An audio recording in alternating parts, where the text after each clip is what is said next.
হয়তো আগতে কৈছোঁ বাৰিষা আহিলে কি হয়, বাৰিষা আহিলে কি হয় মানে ভেকুলীবোৰ ওলায়। তেতিয়া চাব যে বাৰিষা অহাৰ মানে ২-৩ জাক যেতিয়া বৰষুণ দিয়ে তেতিয়া ভেকুলীবিলাকে টট টট টট টট শব্দ কৰি দেখা পাওঁ। আমি খাল দং আমি গাঁও অঞ্চলৰ মানে দেখা পাওঁ।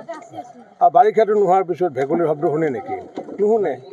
গতিকে নিৰ্বাচন যেতিয়া আহে তেতিয়া তৃতীয় মৰ্চা কিবা চতুৰ্থ মৰ্চা কিবা ফ্ৰণ্ট এইবোৰ ভেকুলীৰ ৰূপত আৱিৰ্ভাৱ হয় আৰু টট টট টট টট কৈ সেইদিনাখন ক'ৰবাত মিটিং কৰিব, মিডিয়াত ক'ব, ক'ৰবাত সংবাদমেল পাতিব।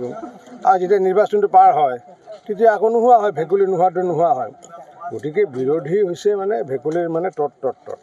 গতিকে আমি হৈছে তেনেকুৱা নহয়। ভাৰতীয় জনতা পাৰ্টি হৈছে সাগৰ তলিৰ আমি হৈছে ঢৌ। আপোনালোকে জানে যে সাগৰৰ ওপৰত ঢৌ, নিমিষতে আহে নিমিষতে মাৰ যায়। গতিকে বিৰোধীক সেইটোও ক'ব পাৰে যে সাগৰৰ ওপৰত ঢৌ।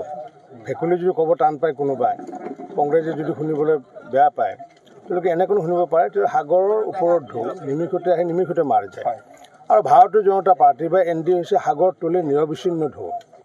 গতিকে সাগৰ তলৰ নিৰবিচ্ছিন্ন ঢৌ কেতিয়াবা মাৰ যায় জানো? কেতিয়াও মাৰ নাযায়। সাগৰৰ ওপৰত ঢৌ নিমিষতে আহি নিমিষতে মাৰ যায়, কিন্তু সাগৰ তলিৰ নিৰবিচ্ছিন্ন ঢৌ হৈছে ভাৰতীয় জনতা পাৰ্টি। গতিকে সেই নিৰবিচ্ছিন্ন ঢৌৰ সন্মুখত ভেকুলীয়ে হওক বা ওপৰৰ ঢৌৱে হওক একো দৃষ্টি নাথাকে। যিকোনো খবৰৰ বাবে যোগাযোগ কৰক 7099017330 লগতে 7099017110 নম্বৰত।